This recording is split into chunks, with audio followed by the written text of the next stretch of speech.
Bien, buen día, hermanos. Damos gracias a Dios abundantemente por su cuidado y bendiciones. Tenemos entonces en esta ocasión el título de nuestra lección, Jesús como el gran maestro. La pregunta que hay que hacer es, ¿maestro de qué? ¿Enseñando qué? Eso es lo que vamos a estudiar. ¿Qué es lo que Jesús enseña? ¿Qué es lo que nosotros tenemos que aprender? ¿Qué es lo que Dios tiene en mente que aprendamos? En todo nuestro estudio de hoy hay una palabra clave, que es la palabra que es el meollo de todo el estudio. Es conocimiento, conocimiento.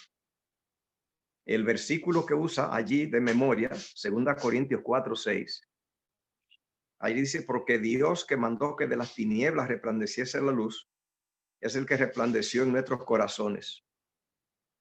Dice, para iluminación del conocimiento. No dice para iluminación de la gloria de Dios, sino para iluminación del conocimiento de la gloria de Dios en la faz de Jesucristo. ¿Por qué no dio un salto y dijo que iluminaba esto para la gloria de Dios en la faz de Jesucristo? Porque tiene que poner de por medio del conocimiento. La razón por la cual puso el conocimiento de por medio es porque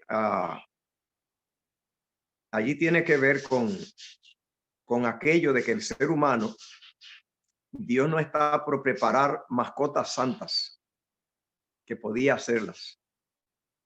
Piezas que salieran de la mano de Dios terminadas y no se lo consultara. Hay una teología muy difundida que tiene un poder extraordinario y está por todos lados. Esa teología se llama la soberanía de Dios. Hay dos soberanías de Dios. Una soberanía de Dios auténtica, real, que Dios posee, Dios es soberano. Y una soberanía de Dios que le preparó Satanás a Dios. Recuerde que Dios trabaja, Satanás trabaja haciéndole proyectos a Dios. Entonces hay que tener cuidado para distinguir entre la soberanía de Dios, que Dios ha proyectado, que Dios ha revelado, y la soberanía de Dios que le ha preparado Satanás. En la soberanía de Dios que le ha preparado Satanás está que Dios es soberano, por lo tanto Dios está por encima de todo, y esa soberanía es tan alta a donde las criaturas no tienen opinión. Están bien difundidas por todos lados. Hay que tener un cuidado tremendo. Donde las criaturas inteligentes no tienen opinión. Usted nota que los animales, por ejemplo, ellos no cometen errores y son muy inteligentes y hacen tantas maravillas. Pero una cosa que le pasa a los animales es que ellos no tienen teoría, no tienen información. Cuando digo teoría, lo que estoy hablando de lo que pasa con los estudiantes, todos los que estudiamos en universidades o cualquier curso que tomamos. Y es que primeramente tenemos una etapa académica, una etapa donde se nos enseña. Y después la etapa de aplicación. Veamos los abogados, como tienen que pasar en la escuela aprendiendo tantas teorías. Y después entonces van a aplicarla. Y los médicos, los maestros, los ingenieros, estudiando física, los ingenieros civiles, estudiando matemáticas.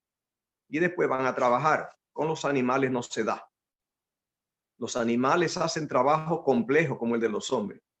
Muy complejos o más. Porque tenemos que hacer nosotros un avión para volar. Ellos vuelan sin aviones. Tenemos que hacer un submarino para andar debajo del agua. Ellos lo hacen sin submarino. Muy complejos. Pero algo le pasa a los animales y es que ellos no cogen teoría, no acogen cátedras. Ellos aprenden con la práctica. nosotros los seres humanos tenemos que coger la cátedra, la práctica. A nosotros se nos da el conocimiento.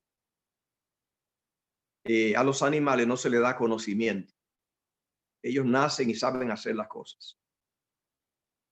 Eso solamente ocurre debido a que pasa con el ser humano inteligente, que se le dé la teoría o cátedra o conocimiento para que después apliquen. En otra palabra, la mente humana entonces allí tiene dos instancias. La instancia de la teoría, el conocimiento, la información, la cátedra, y la instancia luego ahora de aplicarla.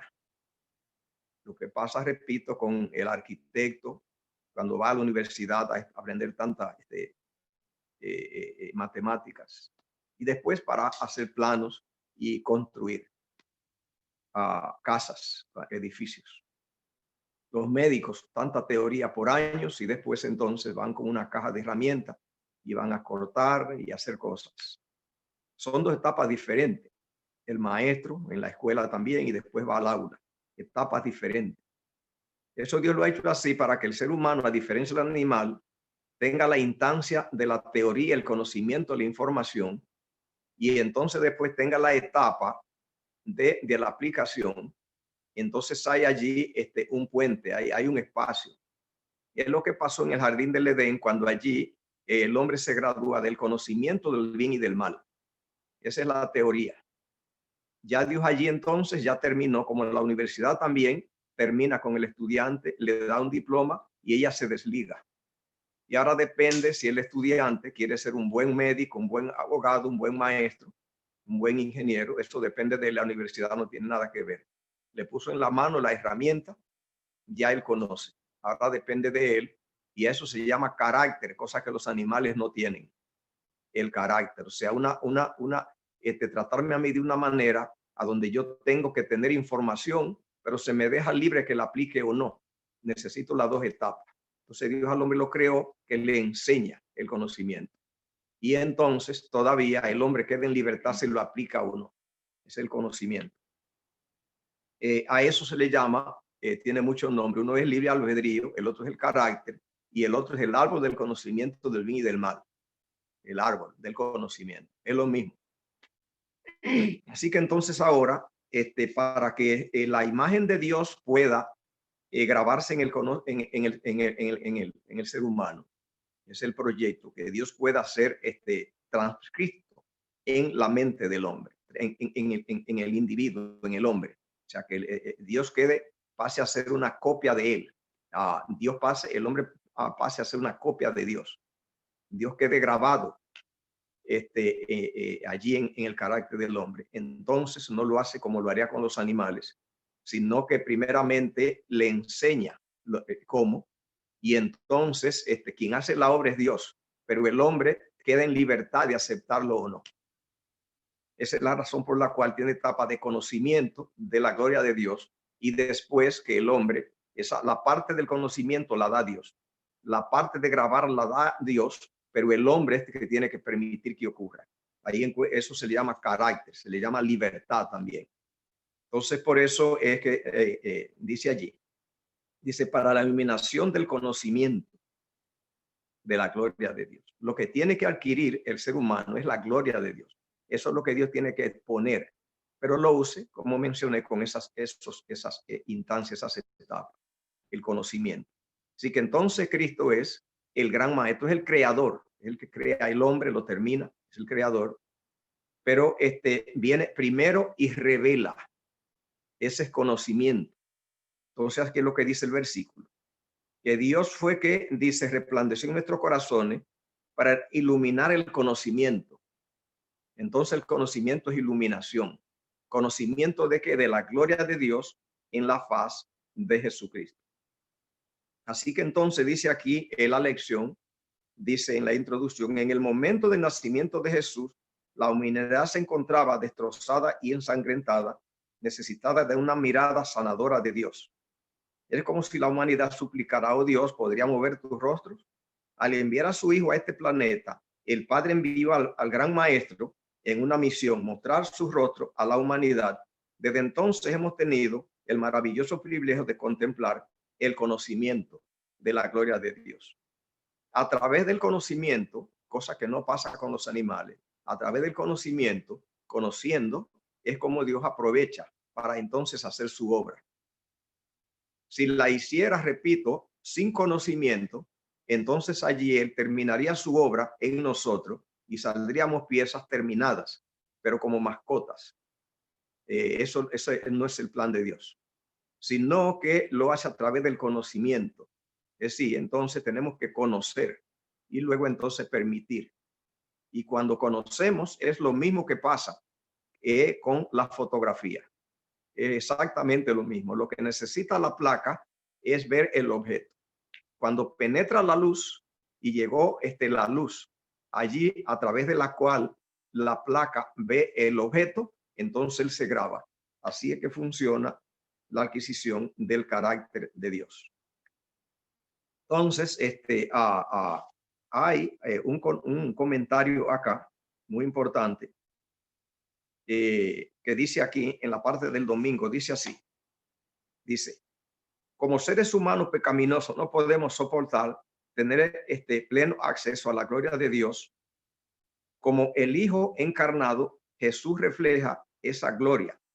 Esta está atenuada en la humanidad de Cristo para que podamos verlo y comprender claramente el carácter de Dios. Yo quiero tomarme la libertad de yo decirle una opinión un poco diferente a lo que está acá en la lección del domingo, a donde dice aquí que los seres humanos pecaminosos no podemos soportar tener pleno acceso a la gloria de Dios. Como el Hijo de Dios encarnado, Jesús refleja esa gloria. Aquí está el autor de la lección proponiendo que debido a la caída, los seres humanos no podemos reflejar la gloria de Dios, a adquirir, a mirar, enfrentar, percibir la gloria de Dios. Y que por lo tanto Cristo viene humano y la atenúa. Y de esa manera podemos recibirla. Yo quiero proponer que no estoy de acuerdo con esa posición por dos razones. La primera razón es porque lo que Cristo está viniendo a hacer con su aparición en la tierra, con su venida como hombre, no es un proyecto ulterior que Dios elabora por la caída. No hay ninguna herramienta que Dios sacó de su arsenal para ponerla en acción por la caída. Ninguna. Dios lo único que hace es seguir el proyecto que tenía antes. El proyecto que Dios tenía antes era el que Él tenía una receta para crear al hombre. Originalmente, cayera o no cayera. Y era que el hombre iba a ser creado una parte sin su consentimiento. Es lo que ocurrió allí cuando en Génesis 2:7 el hombre salió del suelo, dio a su muñeco y lo sopla. Y la otra parte era pasar del árbol del conocimiento del bien y del mal. Recuerde bien que está allí. Antes de acceso al árbol de la vida. Repito que ese poner ese árbol del conocimiento del bien y del mal antes del árbol de la vida, lo que está es solamente separando de los animales, que lo que está haciendo es aportándonos la pieza de la responsabilidad nuestra para que no seamos mascotas. Ahí vuelvo otra vez la idea, o sea, primero nos lleva a la universidad, nos enseña para que conozcamos el programa. Para que una vez conocido el programa, entonces ahora demos luz verde si queremos que ocurra o no. Y Adán y Eva, perdón, no quisieron que ocurriera. Y Dios no hizo nada para evitarlo, porque es que cuando le dio el árbol, ya era el diploma de graduación y desde ahí en adelante, ya ellos quedaban en libertad. Y esa parte Dios se ha propuesto que no ocurra sin libertad humana. Por lo tanto, la idea ahora de que Dios tiene que tomar una medida nueva porque hubo una caída trayendo a Cristo, atenuando la gloria, no es una pieza que nos conviene teológicamente, no nos ayuda y yo sugiero que no la acepten. Cristo no viene atenuando la gloria de Dios. No es un método que Dios usa para que la gloria, aquella que de otra manera no podríamos resistir, que ahora la resistamos buscando una manera de envolver, digamos, la medicina en una capa de dulce, como se le hace con los niños. Porque Dios no trabaja así y no nos ayuda, no nos conviene en absoluto. Cristo, cuando viene aquí a la tierra y viene a revelar el carácter de Dios, no es nada nuevo que pasó por la caída, es lo mismo que iba a hacer allá. Cuando allí se le reveló, allí, cuando Dios le dio el conocimiento del bien y del mal al hombre, entonces lo que venía era la revelación de la gloria de Dios. El árbol era solamente la libertad, estableciéndolo como que de ahí en adelante lo que iba a pasar entre Dios y él, el hombre tenía que tomar una decisión y que iba a venir dependiendo de la decisión del hombre. Porque esa parte de grabar la imagen de Dios en el hombre, se propuso Dios que no la haría sin el consentimiento humano. Y ese consentimiento viene después del árbol, porque el árbol es es la conciencia, la capacidad para que al hombre se lo trate con respeto ahora. Así que lo que Cristo viene a hacer es lo mismo que iba a hacer allá. Aquí dice atenuar. Vamos a ver qué significa la palabra atenuar. Sabemos que poner que sea menos brillante o menos contundente. Hay otras maneras. Escuche, querido, lo que Dios propone es otra cosa diferente. Lo que Dios dice es que Dios, Jehová, el Padre, en la eternidad. Voy a tratar de ver a ver si puedo decir eso. Voy a ver lo mejor que pueda decirlo. Usted tiene que seguir indagando. Recuerde que yo no lo sé todo. De esto nadie sabe mucho. Y usted tiene que hacer su propia investigación. Y yo voy a decirlo como yo pueda. Escuche bien. El versículo dice allí, dice, a Dios nadie le vio jamás. A Dios nadie le vio jamás. Entiéndase bien eso. El Dios de la eternidad no cabe en mente creada. El Dios de la eternidad no cabe en mente creada. Comparar a la eternidad con el tiempo, lo mismo que comparar el océano para echarlo en un vaso de agua, no hace justicia. Es pobre que no trabaja de esa manera.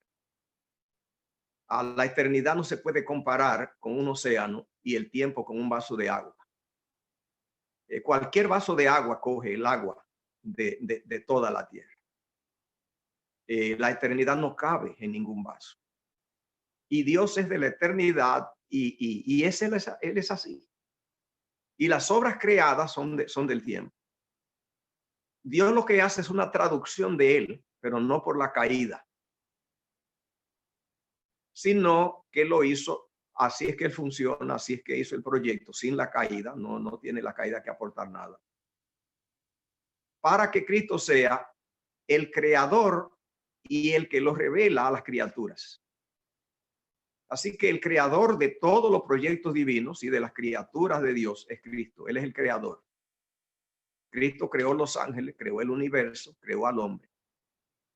Y por lo tanto es la herramienta de Dios para que Dios sea conocido en las criaturas. Cristo no es la gloria de Dios atenuada por la caída.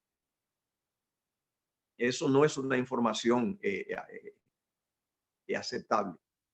Cristo es la manera que Dios tiene de darse a conocer a las criaturas por cuanto son del tiempo. Solo Dios puede, siendo un ser de la eternidad, entrar en el tiempo. Y la manera de Dios entrar en el tiempo es Cristo. Cuando Cristo viene y crea obras del tiempo, entonces Él sabe cómo comunicarse con ellos en el tiempo y sabe cómo ser un túnel entre la eternidad y el tiempo. Por lo tanto, Cristo, desde que creó, inmediatamente ya Él se atenuó. Yo no acepto la palabra atenuar, la estoy usando porque la usan allí. Es el método que Dios tiene de comunicarse con las criaturas del tiempo. Es Cristo. No pasó por el pecado. No, ese es el proyecto. Sin el pecado era lo mismo. Los ángeles que no han caído se le dio la misma receta. En el Antiguo Testamento está el ángel de Jehová. ¿Quién es el ángel de Jehová? Un ángel. Un ángel. Lo único que es el ángel de Jehová. Ese ángel de Jehová es Cristo. Fue por eso que los judíos cayeron en la trampa de adorar a los ángeles. porque descubrieron que había ángeles, que había unos ángeles especiales, de que ellos no eran más que ángeles. O sea, algo le brilló muy oscuramente que esos ángeles, pero era Cristo. Note usted que allí está mencionado con el artículo definido, el ángel. ¿Ve? El artículo definido, el ángel de Jehová. Es el Dios eterno que se la arregló con el poder de Dios para entonces comunicarse y revelar a Dios a las criaturas. Por el pecado ha vendido cosas como la cruz del Calvario y el sacrificio. Si el hombre no pecaba, la receta era la misma, sino que estaba allí Jehová en la versión Cristo para comunicarse con los hombres. Como estaba Jehová en la versión ángel de Jehová para comunicarse con los ángeles. Esa es la receta, esa es la herramienta, eso no cambia. Hay otro ingrediente que propongo tampoco aceptar. La idea de que por el pecado pasó eso, ya mencionamos algo, pero es por la siguiente razón. Yo aconsejo que no se crea que el pecado hizo que Dios tomara medidas especiales para darse a conocer. En el sentido de que quiero ser específico en esto. En la idea de que por el pecado no podemos ver a Dios. Yo no comparto esa idea y yo no la permito en mi teología.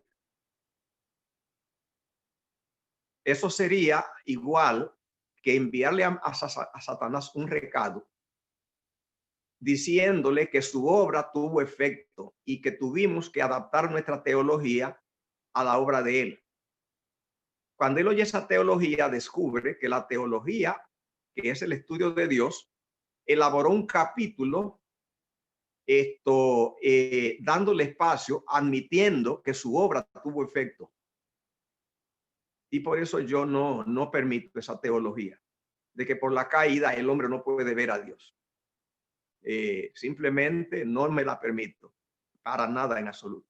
No hay tal cosa como eso. Si Cristo no hace la obra que hizo de la cruz del Calvario, eso tampoco pasaba. Simplemente el hombre se perdía y pensar en que se encontrara con Dios no había condiciones. Se perdía y se acabó.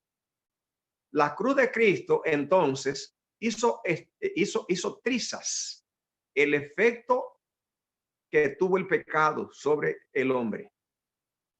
Y decir que en la teología correcta de la relación con Dios, para nosotros tratar correctamente a Dios y salvarnos en nuestro plan de salvación, admitir un capítulo donde hay un efecto del pecado que cargamos en el hombro, que nos produce problemas con Dios, es enviarle un mensaje a Satanás de que él descubra que aportó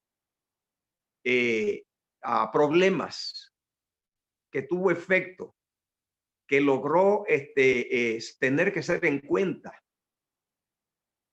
que su trabajo produjo un problema en nuestra relación con Dios. La cruz de Cristo hizo trizas toda obra del pecado. El daño que hace a la teología, la idea de que el pecado nos separó de Dios, de suerte que no podemos relacionarnos con Dios. No tiene límites el efecto que eso tiene. Y uno de los problemas que tiene es la idea de que simplemente los hombres no tenemos aquí esperanza de podernos comunicar con Dios. Y decir que Cristo es la herramienta de Dios para comunicarnos, ya que el pecado entró, es una barbaridad, es un caos teológico. Cristo no es una pieza que se dio porque Satanás hizo un trabajo. Para Cristo es la pieza que Dios tiene eternamente sin Satanás y que hace trizas toda obra de Satanás para conectarnos con Dios. Conexión que era la que iba a pasar si no entraba el pecado. ¿Qué otro efecto tiene la teología de que el pecado nos separó de Dios y que, bueno, andamos con ese balde ese fardo en la cabeza y pues tenemos ahora que pues lidiar con él y cargarlo y pasar las penurias que eso atrae? Indica que Satanás se le avisó que el pecado y su obra tuvo efecto. Y el problema es que la cruz de Cristo no cree eso y no lo permite. No permite que el pecado haya tenido efecto. Cristo vino para destruir la obra del diablo. Ese es el problema. No aceptemos eso de que el pecado nos colocó, nos convirtió en alienígenas de Dios. Es mentira. ¿Por qué no? Primero, porque si Cristo no muere, no éramos alienígenas, moríamos y se acabó. Dos, Cristo en la cruz del Calvario no permitió la alienación. Si alguien quiere alienarse, acláresele que lo hace porque quiere. Usted lo decide, pero no que la teología le deje un capítulo diciendo es que tuvimos que hacer un capítulo dada esta realidad. No hay ninguna realidad. La cruz de Cristo no permitió que hubiera obstáculos. Satanás es el autor de la idea de que no podemos ver a Dios, de que el pecador y Dios ya no se pueden entender y que no pueden encontrarse. La cruz de Cristo no permite esa falsedad. Eso ha traído como consecuencia que los hombres han aceptado ser entonces alienígenas. Y lo doloroso es que el cristiano lo ha aceptado, el ser alienígena.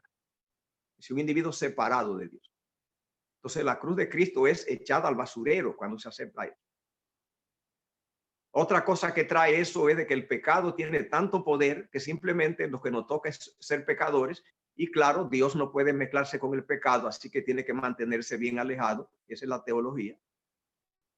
Y lo doloroso es que nos sentamos en una silla a echarnos frescos a creerlo. A creer que sí y ya lo aceptamos. Como los esclavos no miraron salir y dijeron, ni modo, bueno, no hay mucho más que podemos aceptar esclavos, sino ¿qué más? Y así se quedan contentos porque no hay otra opción. Una gran mentira. Eso no es la realidad. Cristo simplemente destruyó todo eso.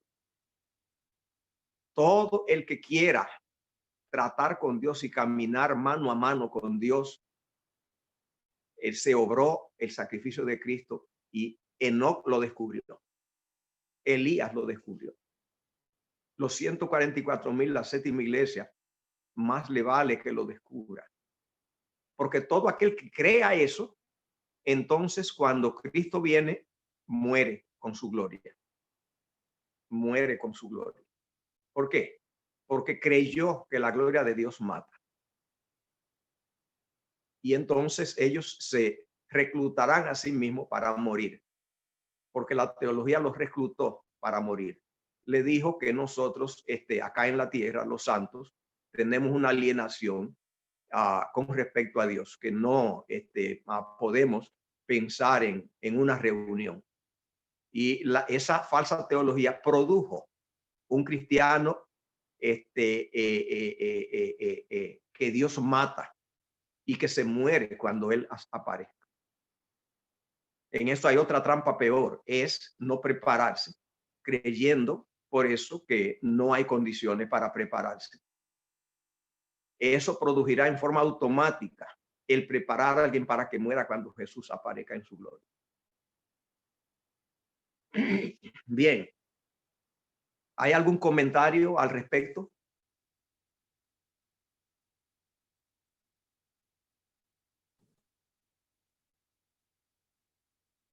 Recuerde que no es un sermón. Sí, pastor. Tengo un comentario.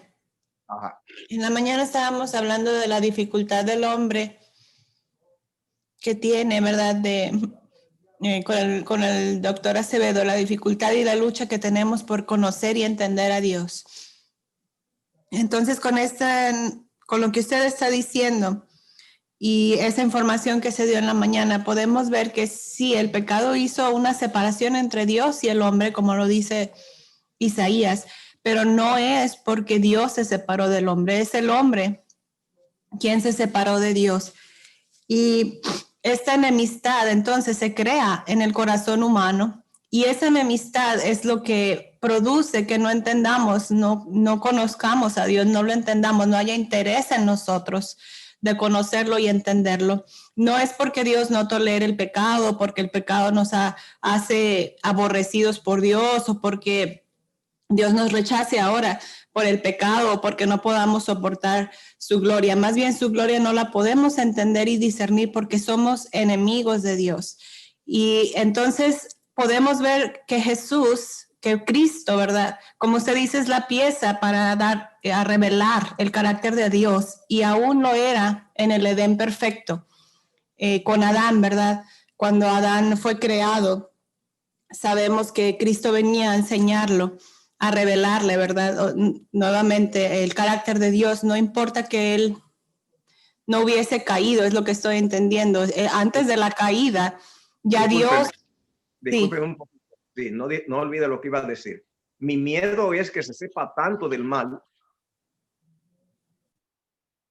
y que no se sepa mucho del bien. Ese es mi miedo siempre en la teología. Que yo veo que hay tanto que se sabe del mal, que se puede durar años hablando del mal. Y cuando se hace eso, es correcto. El mal es mucho. Pero mi miedo es cuán poco se sabe del bien. Ese es mi miedo. Adelante. Sí, gracias, pastor. Entonces vemos cómo Dios venía a enseñar a Adán y nos viene a enseñar aún ahora, ¿verdad? A nosotros. Y qué hermoso es entender que nos podemos presentar ante Él, ¿verdad? El creer, me regreso un poquito, el creer que el pecado ha hecho separación, que el pecado nos imposibilita a ver la gloria de Dios, que el pecado nos ha alienado, como la palabra que usted usó, no nos permite acercarnos a Dios. Le rehuimos, le tememos, por eso seremos destruidos y creemos, de esa manera, el día de su venida. Entonces, el entender que es simplemente aceptar su gracia y el cambio de la mente, el arrepentimiento, el permitirle al Señor que quite esa enemistad que hay en nosotros en contra de Él y que podamos ir a Él con toda confianza y que la gloria del Señor entonces se revele ante nosotros y no nada más se revele, sea reproducida en nosotros, seamos nosotros glorificados junto con Él, sin ningún miedo. Esa es la obra que el Señor quiere hacer en cada uno de nosotros y la que quiso hacer siempre. Eso es lo que estoy entendiendo.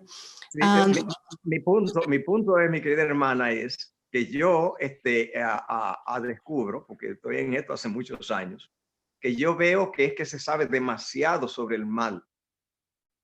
Y para poder explicarlo, se necesita toneladas de palabras y de horas, años y de todo explicando el mal. Y yo me pregunto, pero yo no escucho explicaciones sobre el bien.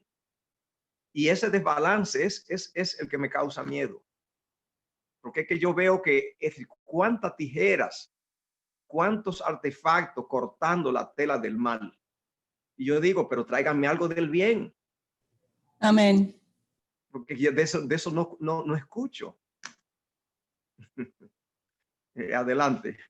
Sí, no, gracias, pastor, porque el ver en Cristo, y el doctor Acevedo lo ha dicho muchas veces, que el plan de Dios no ha cambiado, sigue siendo el mismo. Y seguimos descubriendo piezas y piezas de cómo Dios, su plan sigue intacto a pesar de lo que pasó en la caída, sigue intacto para con nosotros, toda su bondad, toda su misericordia, su justicia, Él como mediador, no fue un plan a causa de la caída, sino siempre fue el plan para con nosotros. Y y eso nos hace ver mucho de la bondad, de su carácter, del amor, de todo lo que Él quiere darnos y hacer en nosotros, y que nosotros podamos ser como Él es.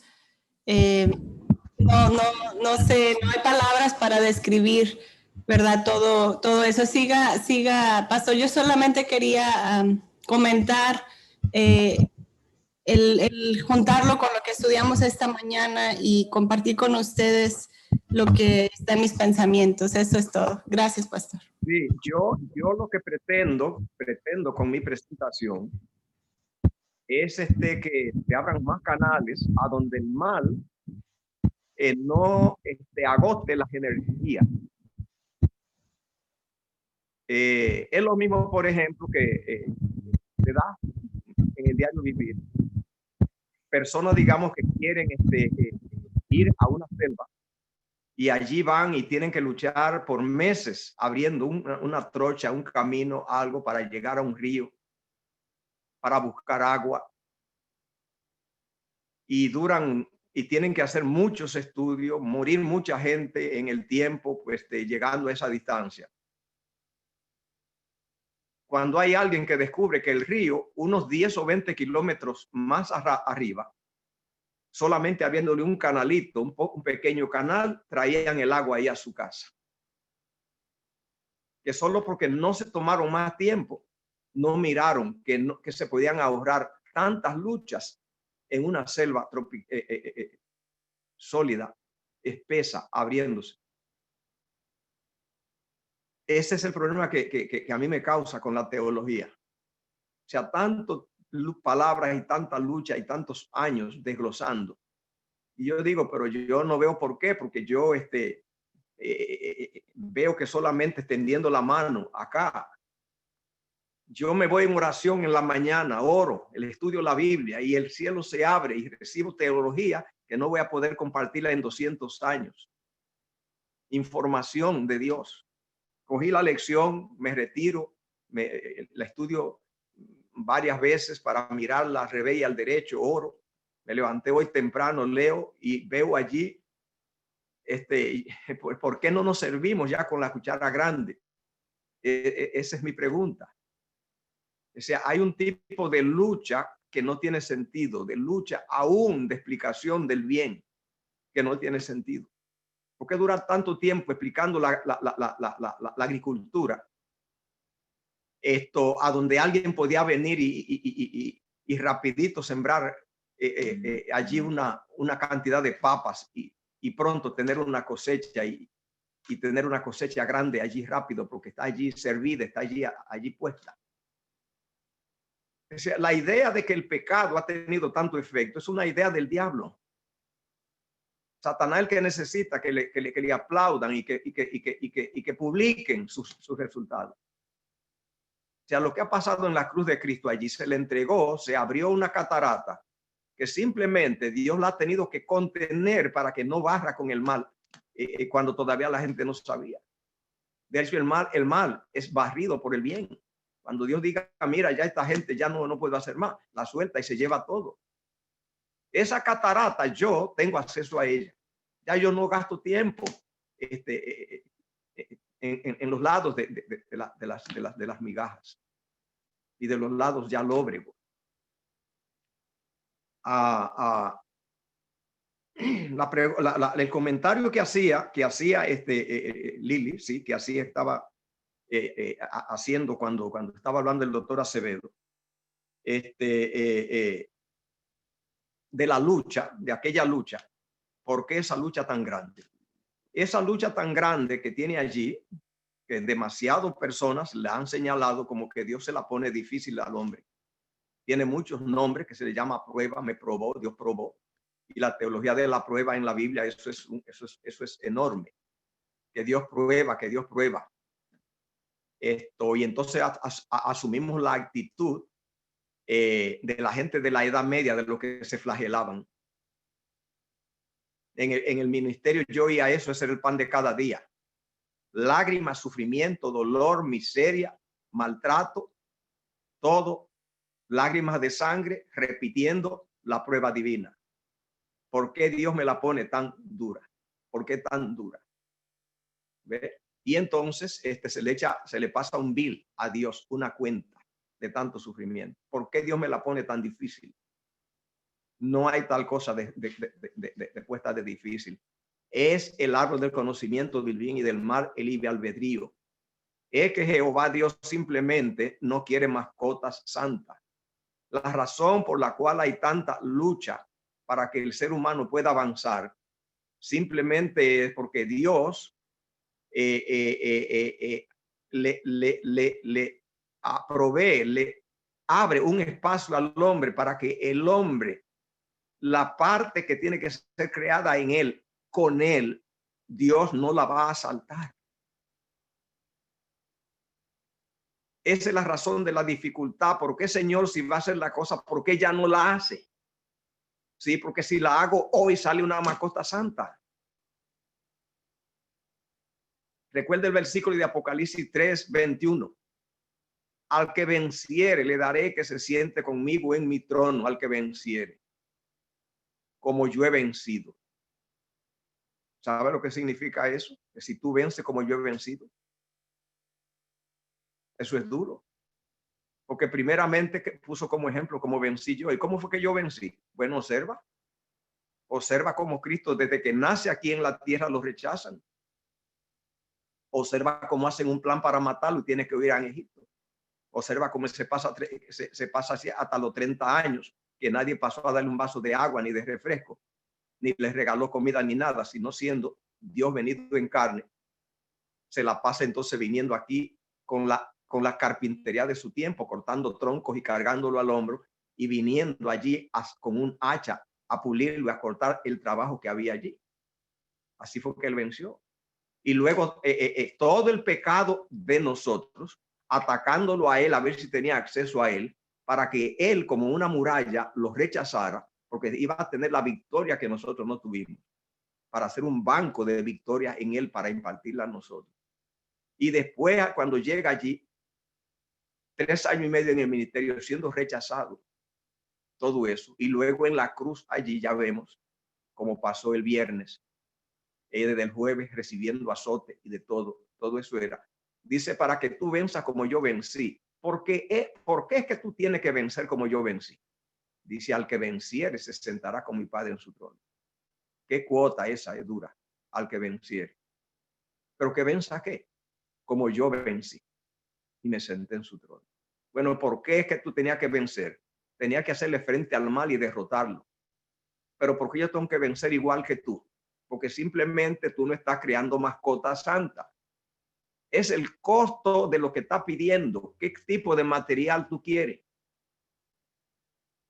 Ese es el problema. El costo es qué producto te propusiste tú sacar. Es que no son parásitos santos lo que Dios quiere en el cielo. Ese es el costo. No es poniéndomela difícil. Es lo que él se propuso, es el producto que él puso en su agenda. Y menos que eso no va a salir. Es que tú tienes un costo, tú tienes allí que llevar una credencial de una experiencia que te pasó a ti, porque tú tienes que explicar por qué está allí, porque Dios no quiere reinar con mascotas, con parásitos. Es que te está convirtiendo en una inteligencia celestial y para eso hay un costo que tú tienes y es que tú tienes que dejar que simplemente en ti se desarrolle, se elabore una experiencia. Porque Dios quiere a un ser inteligente a su lado, una inteligencia que opina, una inteligencia que tiene que contar, una inteligencia que está allí porque lo decidió. Simplemente es el libre albedrío, es el valor moral, la responsabilidad. Ese por qué no la pone tan difícil. Simplemente la cera, ¿cuánto fuego necesita? No mucho fuego, pero no tiene carácter la cera. Pero ¿cuánto fuego necesita el acero? Mucho fuego, porque el carácter, el acero es fuerte.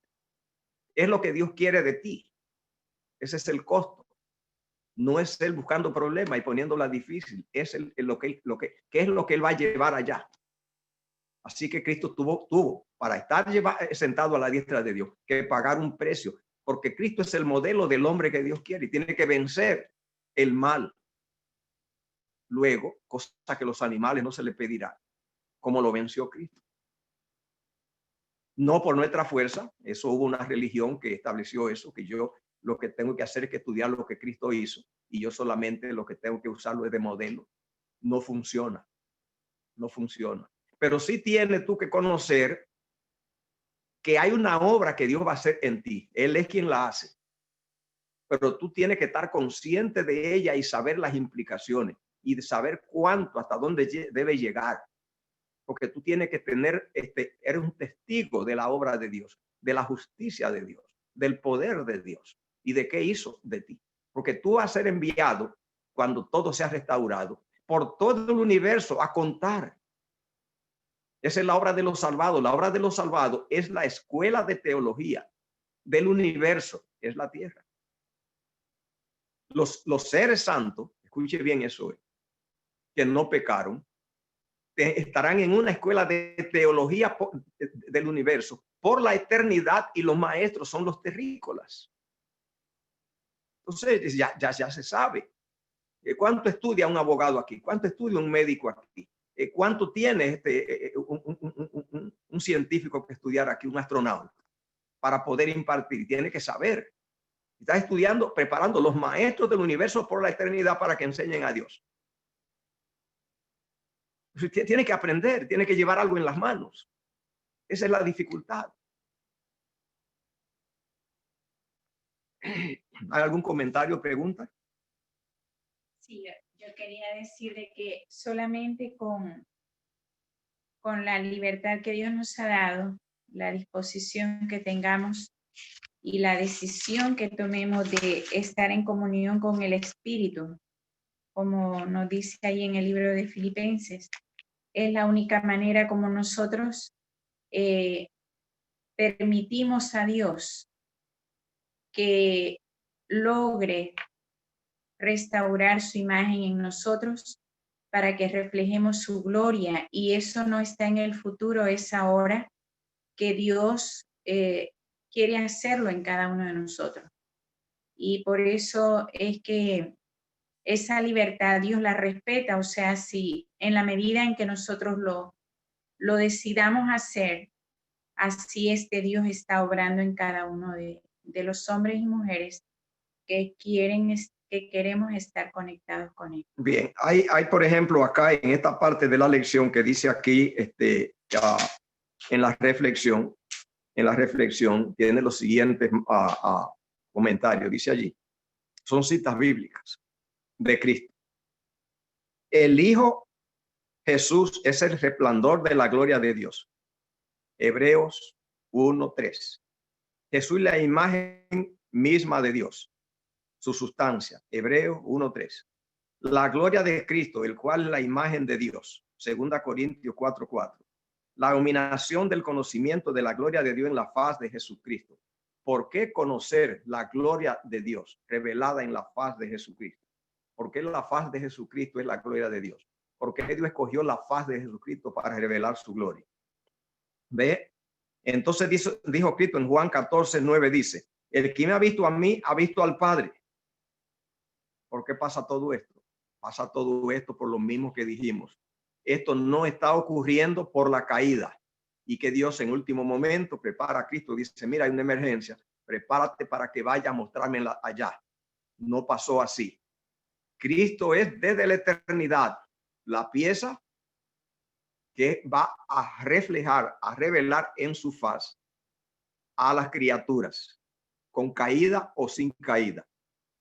No permitamos que decide que mira todo ahora como vino y ahora Cristo el que vino y ahora tenemos que mirar a él porque ahora por el pecado no podemos mirar más allá. Nunca iba a mirar más. Nunca iba a mirar más. Desde la eternidad se estableció que Cristo es el creador de las criaturas, válgame la redundancia, y el que revela a Dios. Nadie le vio jamás. El Dios eterno no cabe en la mente humana. El método es Cristo, con caída o sin caída. Por lo tanto, Cristo está ahora, como dice la lección de hoy, y está allí en los textos. Es allí donde se refleja, se revela la gloria de Dios para nosotros. No hay tal cosa de que por el pecado no podemos verlo. No existe tal cosa. ¿Por qué no? porque en la cruz del Calvario no se permitió que el pecado produjera efecto en ese trayecto. Hizo trizas todos los intentos de obstaculizar. No gastemos tiempo con los miedos de que no podemos, que esto, que el pecado hizo y que estamos acá y que no podemos. Cristo simplemente vino y es el que revela la faz su faz. Allí es que está Cristo, disponible, abierto para todo aquel que quiere. Así que el Padre en Cristo se reveló, y Cristo en Cristo se revela la gloria de Dios, y en la proporción que nosotros dejemos que penetre allí en la placa que tenemos dentro allí, de una vez se imprime la imagen. No debemos perder tiempo en eso. El proyecto es ese, sin ese no hay salvación. Cristo es la pantalla donde Dios se revela. Lo que hay que hacer es dedicarse ahora como el que tiene sed y llega a un río. Tírese con todo al río, más le vale. Dios ya se reveló. No le haga caso que pecado, que esto y que lo otro. Menos que eso es perderse. ¿Algún comentario? Una pregunta, pastor. ¿Sí me escucha? Sí, sí, claro, sí. Gracias. Quería preguntarle, entonces, si Cristo es la gloria de Dios visible, y lo es, porque entonces dice ese versículo que a Dios nadie le vio jamás. Por eso, ya yo lo expliqué, lo voy a repetir. Esa es la verdad. Quien dijo que a Dios nadie le vio jamás, lo dijeron tanto Juan, ese versículo está allí en Juan 1. Juan el Bautista lo dijo de Jesús. Y Cristo después lo afirmó, dice, no es que alguien haya visto al Padre. Ya entonces ya sabemos que eso es la verdad, que el Dios de la eternidad no cabe en la mente creada. Por lo tanto, el método para que el Dios de la eternidad sea conocido es Cristo, que es el creador de las inteligencias. Y es lo que se le llama el ángel del pacto. Cristo es el pastor de toda la obra creada. Cristo es el pastor de los ángeles. Es el pastor de los hombres. Es el pastor de toda la creación. Es la herramienta, dicho en mis palabras, yo no sé cómo Dios lo dice, tendrá otra manera en la que yo puedo, que tiene la divinidad de darse a conocer y revelarse a las criaturas. A Dios nadie le vio jamás. Al Padre. Al Padre. Pero sí hemos visto a Dios. Lo vemos. Allí dice, igual que usted ve el presidente en la televisión, Cristo es la televisión del Padre. Amén. Gracias, pastor. ¿Algún otro comentario? Aquí dice, por ejemplo, revelar al Padre. Revelar al Padre. Y yo repito, revelar al Padre, ¿para qué? ¿Qué función tiene revelar al Padre? Número uno, yo le veo dos funciones entre muchas. Número uno, siendo que somos seres inteligentes y se nos ha creado con una mente con dos instancias, las instancias de que reciba la teoría, el conocimiento, la información, para que entonces pueda ahora sopesarla y aplicarla o aceptarla. Que eso implica respeto. Es lo mismo que hace un vendedor que respeta, que hace una presentación y si respeta, porque hay vendedores que no respetan, muchos vendedores que no respetan. Por ejemplo, en países donde hay gobiernos tiránicos, dictatoriales, allí hay que comprar las cosas que el gobierno manda o que el general dice. Y hay gente que vive en condiciones allí en comunidades a donde el jefe impone cosas. Pero cuando se respeta al vendedor, se da esos pasos.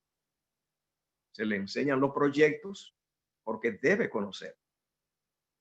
No debe tomar decisiones sin saber. Pero luego ahora queda en libertad. Así que Dios trata al hombre, y por eso una de las razones que Dios manda a que se le revele su carácter a las criaturas. ¿Ve? Y número 2, otra razón crítica. Y es que la mente que no captó el carácter de Dios no es transformado a su imagen.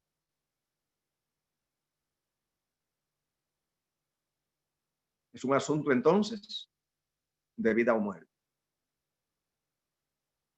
La obra inteligente de Dios, donde el carácter de Dios no fue impreso, se pierde.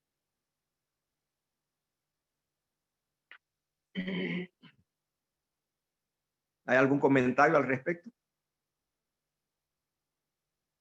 Bien. Entonces hay comentario aquí que dice revelar al Padre, continuación, página, eso es el 26, lunes. Dice, la luz apareció cuando la oscuridad del mundo era más intensa. Dice, solo había una esperanza para la especie humana, que restaurase en el mundo el conocimiento de Dios. Otro pensamiento es Cristo vino para restaurar ese conocimiento, vino para poner a un lado la enseñanza falsa mediante la cual lo que decían conocer a Dios lo habían desfigurado. Vino para manifestar la naturaleza de la ley, a revelar en su carácter la belleza de la santidad. Educación 68 al 70. Todo lo que Jesús hizo en su vida en la tierra tuvo un solo propósito: el ennoblecimiento de Dios para la elevación de la humanidad. Escuche bien eso. El conocimiento de Dios tiene ese efecto que hemos oído mucho ya. El doctor nos ha hablado mucho de eso. Ya de eso sabemos muchísimo. De eso se ha estudiado mucho. De esa manera es que Dios hace su obra en el carácter, en la vida de la individuo. Siendo conocido, colocando el conocimiento, llevando el conocimiento. Por el conocimiento es que sana. Eso es lo que dijo Jesús en Mateo capítulo 13, hablando allí de los sensores espirituales. ¿Qué dijo allí? Dice allí, si usted lee Mateo capítulo 13 de las parábolas allí. Dice, porque ellos viendo no ven, oyendo no oyen, ni entienden. Por lo tanto, se cumple en ello la profecía de Isaías que dijo, de oído oiréis y no entenderéis, y de veréis y no entenderéis tampoco. Dice, porque el corazón se ha engrosado, oyen pesadamente, ve, con los ojos ven y no ven. Dice, de suerte que yo pueda entrar, lo estoy diciendo con mis palabras, dice, a la mente y el corazón de ellos, y yo los sane.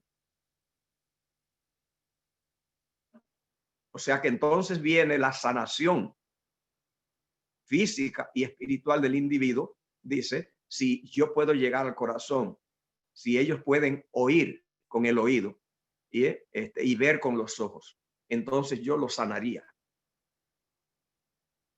Ese es el costo que tiene de la revelación. Número 1, que conozcamos el plan. Eso es respeto. Y número 2, Él es el que hace la obra de redención. Ese es el costo del conocimiento. ¿Hay algún comentario al respecto?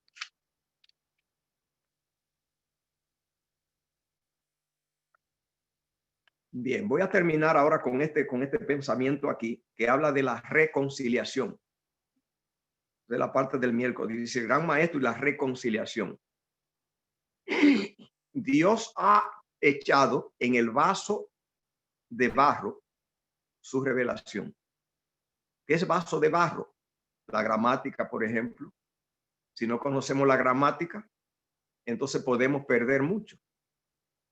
Porque fue en ese vaso que la ha hecho. Allí que hay que buscarla. ¿Por qué? Condescendiendo. Viene y echa su salvación en el lenguaje que el ser humano puede entender. ¿Qué significa la palabra reconciliación? La palabra reconciliación tiene dos partículas, que es la palabra re.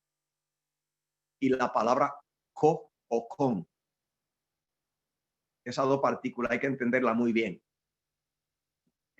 La palabra, la partícula co o con, preposición co o con, siempre habla es de grupos, como en inglés dicen sets. En español también es juego, equipo, grupo, acomodar cosas muchas. Nunca se usa la preposición co o con, nunca, para una sola cosa, nunca. Solo es para grupo.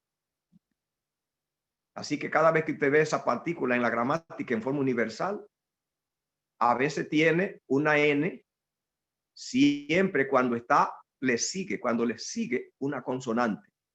En este caso, tiene una N, C-O-N, conciliación, porque es una consonante. Si tiene una P adelante, entonces le ponen una M. Por ejemplo, componer, le ponen una M, porque hay en gramática un elemento que se llama cacofonía, que significa sonido feo. Y para evitar los sonidos feos o la cacofonía, entonces acomodan letras que den un sonido mejor. Pero cuando habla de componer, indica poner muchas piezas en orden. La palabra también compromiso indica promesa hecha en un grupo. Entonces aquí la palabra con es una N porque no hay P delante. Conciliación indica que un grupo o más de una persona se pongan de acuerdo. Eso es conciliación. Pero re, ¿qué significa esa preposición? Re implica que eso existía antes, que es una cosa que se estableció, teníamos y se dañó. Que lo que vamos es lo mismo que vamos a usar, reparar. ¿Qué indica eso? Parar, pero que antes estaba parado y se cayó. Entonces la palabra reconciliación está hablando allí que Cristo nos reconcilia. Es que la conciliación existía, porque siempre se usa la preposición re, siempre para hablar de cosas que antes estaban, que fueron buenas y que están rotas, que se va a reparar. Entonces dice la Biblia allí en 1 Corintios, capítulo 5, dice, Dios estaba en Cristo reconciliando consigo al mundo. Indica que en la persona de Jesús, en su persona, allí o sea, eso estaba antes, se derrumbó, se está armando piezas que se regaron para pegarlas otra vez. En Cristo, Él tomó la humanidad y la divinidad y en su persona reconcilió al mundo. ¿Quién es el mundo? El mundo es la maldad. En el Nuevo Testamento, la palabra mundo está muy implicada, sobre todo en los escritos de Juan. Claro, esto aquí es Pablo, pero están pensando en lo mismo, reconciliando al mundo. Estaba Dios reconciliando al mundo consigo mismo. Dios reconciliando al mundo. ¿Qué es Dios y el mundo? Bueno, Dios y el mundo son dos sistemas antagónicos. Y lo está, dice, indica que el mundo era amigo de Dios en el pasado. Por la partícula re.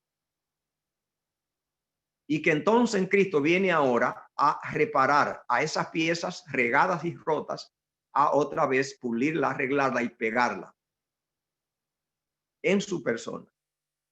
Así que entonces en Cristo nosotros, que éramos una pieza que antes estaba unida, pero está ahora hecha trizas, nos unimos, Cristo tuvo ese éxito y nos da ahora ese espíritu de que nosotros podamos ahora en Cristo ser reconciliados con Dios. Y también aquí dice que nos dio el ministerio de la reconciliación. Ya aquí es más que esto. Aquí lo que está hablando es ministerio.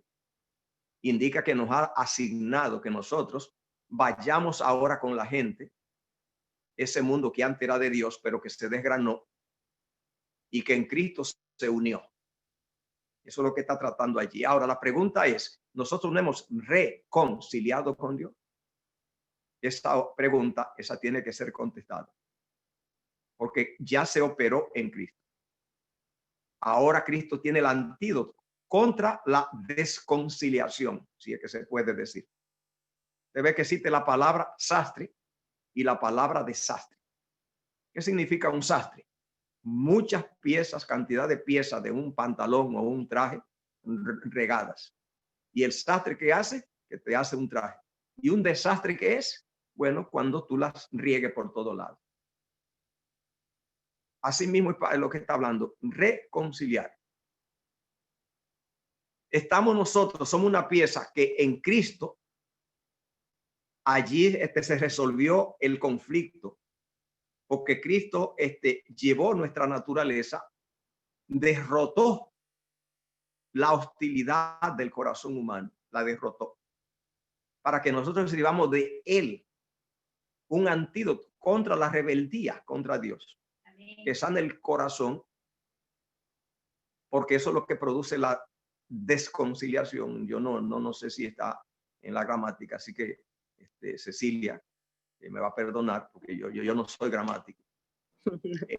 Yo estoy ilustrando, por eso mencioné el sastre, porque es así se sabe, pero estoy ilustrando. Ese es el problema.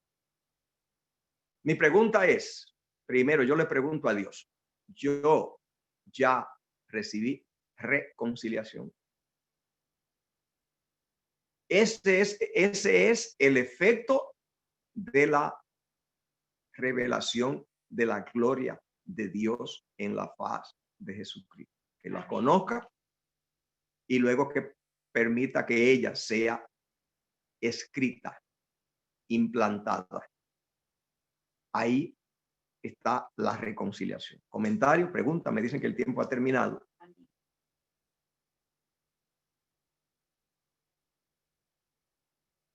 Qué maravilla, pastor. Muchas gracias. Es glorioso, glorioso lo que estamos hablando y simplemente la invitación es a vivir en esa reconciliación, creyendo en lo que Cristo hizo en la cruz por nosotros, que su sacrificio no sea en vano para nosotros, sino apropiarnos de Él y saber que en Él vemos a Dios y estamos en relación con Él. Ya no hay enemistad. Él acabó con las enemistades en su cuerpo.